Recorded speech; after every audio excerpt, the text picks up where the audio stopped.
Come see us on tour. We'll be in Tempe, Arizona with a special celebrity guest on that show. Columbus, Ohio, Dayton, Ohio, Burbank, California, and Honolulu. Go to jimmydore.com for a link for tickets. So I'm going to show you one of the most blatantly false things that have been said most recently by the government. And it was said by Anthony Blinken, who's the secretary in the State Department. And Israel deliberately blocked humanitarian aid to Gaza, two government bodies concluded, but then Anthony Blinken lied to Congress and said that Israel wasn't doing that. And not to bring the show down, but this is a picture of a 7-year-old girl who just died from malnutrition, a 4-year-old girl who just died of malnutrition because Israel was blocking aid. And how did they do that? Well, the U.S. government, two foremost authorities on humanitarian assistance, concluded this spring that Israel had deliberately blocked deliveries of food and medicine into Gaza. The United States Agency for International Development delivered its assessment to Secretary of State Anthony Blinken, and the State Department's Refugees Bureau made its stance known to top diplomats in late April. Their conclusion was explosive because U.S. law requires the government to cut off weapons shipments to countries that prevent the delivery of U.S.-backed humanitarian aid. Israel has been largely dependent on American bombs and other weapons in Gaza since the October 7th attacks. But Blinken and the administration of President Joe Biden did not accept either finding. Days later, on May 10th, Blinken delivered a carefully worded statement to Congress that said, "We do not currently assess that the Israeli government is prohibiting or otherwise restricting the transport of delivery of U.S. humanitarian assistance." They knew that was a lie. They were lying to Congress, not only to the United States people, but to Congress.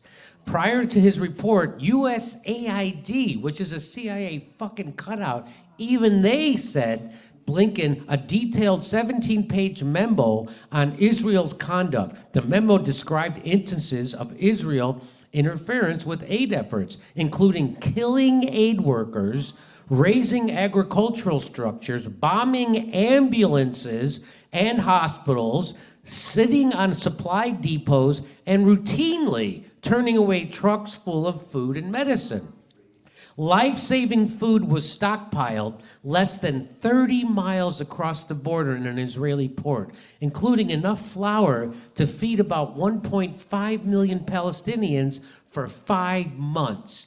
But in February, the Israeli government had prohibited the transfer of flour, saying the recipient was the United Nations Palestinian branch that had been accused of having ties with Hamas. Separately, the head of the State Department's Bureau of Population, Refugees, and Migration had also determined that Israel was blocking humanitarian aid and that the Foreign Assistance Act should be triggered to freeze almost $830 million in taxpayer dollar earmarked for weapons and bombs to Israel. Okay, the UN has declared a famine in parts of Gaza. The world's leading independent panel of aid experts found that nearly half of the Palestinians in the enclave are struggling with hunger. Many go days without eating. Local authorities say dozens of children have starved to death, likely a significant undercount.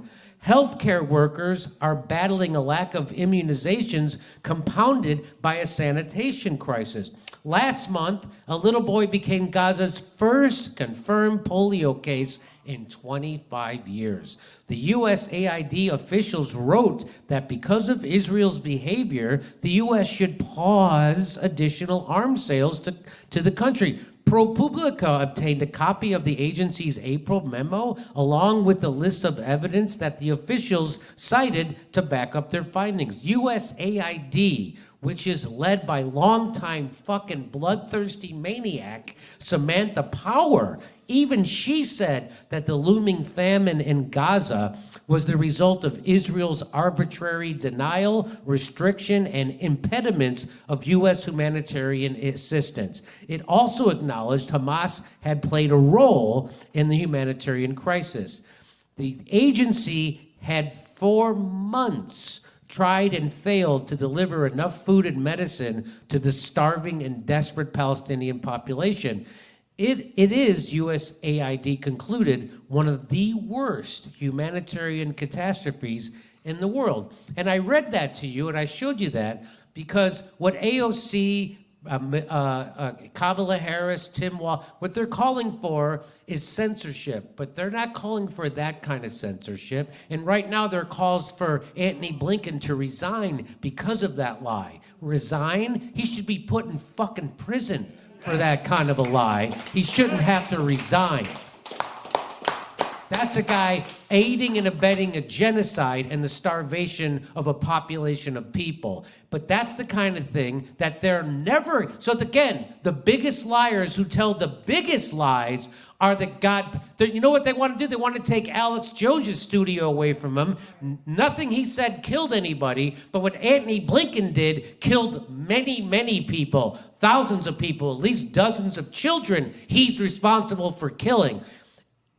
Alex Jones didn't kill fucking anybody, and they're coming down on him. They're not going to come down on Anthony Blinken. He's not even going to be made to resign. Nothing's going to happen because he's really running the government, and it certainly isn't Joe Biden. So I just want to let everybody know who's watching this, and anybody who sees this on YouTube or Rumble or X or wherever you see it, that the calls for censorship are just calls to control you. Because if they can't control you, then they have to start fucking killing people. And that's a lot harder, but they're still willing to do that too. First, they want to control you. So any motherfucker who's calling for censorship is your enemy. They are the enemy, and don't ever forget that.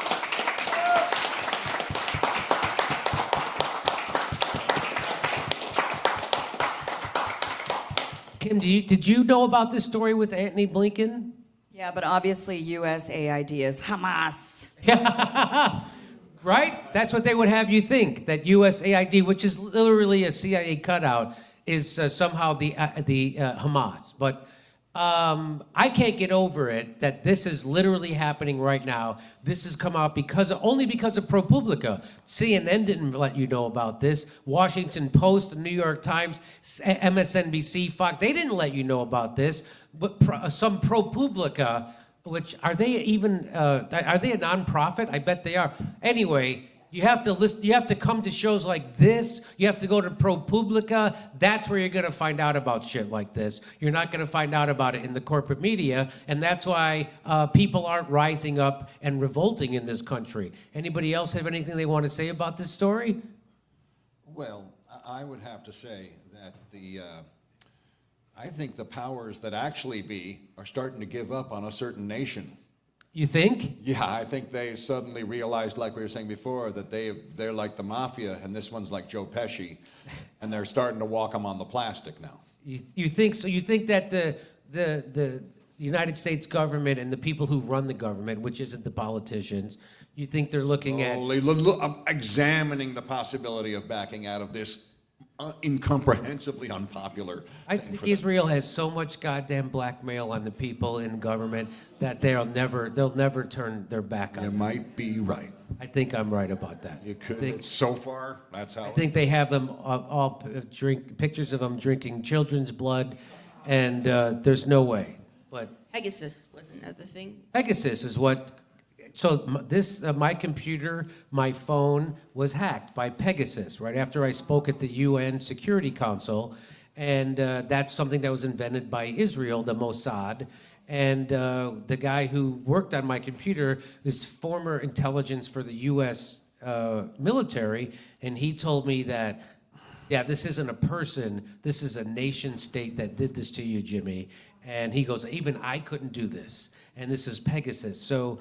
That's who they come after. Anybody who tells the truth about what's happening in Ukraine or Israel, Palestine, no matter where, or Israel or Libya, or it does. Look what they did to Julian Assange.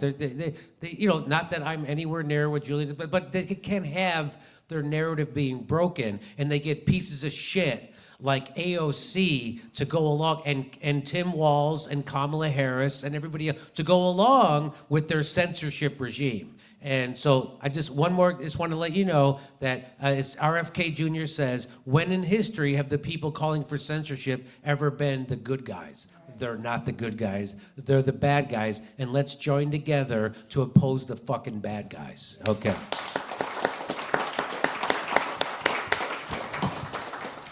By the way, is Hamas the good guy from your perspective? From my perspective, well, I'll give you the perspective of Colonel Wilkinson, which he just today, he was, Colin Powell's assistant. He was his number one assistant. He said that Hamas had every right to do exactly what they did on October 7th. In fact, the UN Charter says if you're being occupied, you have a right to fight back against the people who are occupying you. So yes, I would say Hamas is definitely the good guys in this situation. Not that I would side with the good, but you know why Hamas exists? I didn't fund Hamas. Guess who funded Hamas?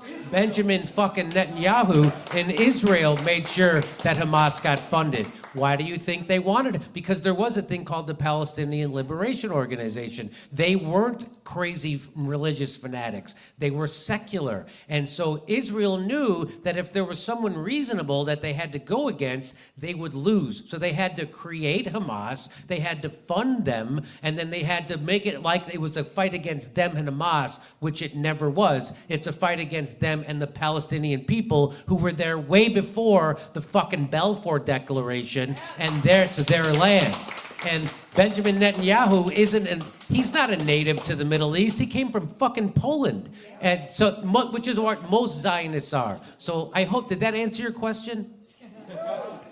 But also, Jimmy, wasn't in October 7th, before that, wasn't Israel asking for Netanyahu to step down? So yeah, there were thousands of people who were surrounding, not Benjamin Netanyahu's office, but his house, demanding that he resign because of his criminal corruptness. And turns out that what they were upset about, well, now they're upset that he won't sign a deal with Hamas to get the hostages out. They know that he's the guy who's standing in the way. It's not, just like President Trump found out that it wasn't the Palestinians that were against a deal, it was Benjamin Netanyahu. And I played that video on our show where he said, after 3 minutes, I asked Bibi, do you want a deal? And Bibi went, So he figured out that it's Benjamin Netanyahu and the Likud party and the Israeli government that doesn't want a deal. And those people who surrounded Netanyahu's house were protesting because they wanted him to step down because they knew he was a corrupt piece of shit, but they were protesting his rigging of the Supreme Court,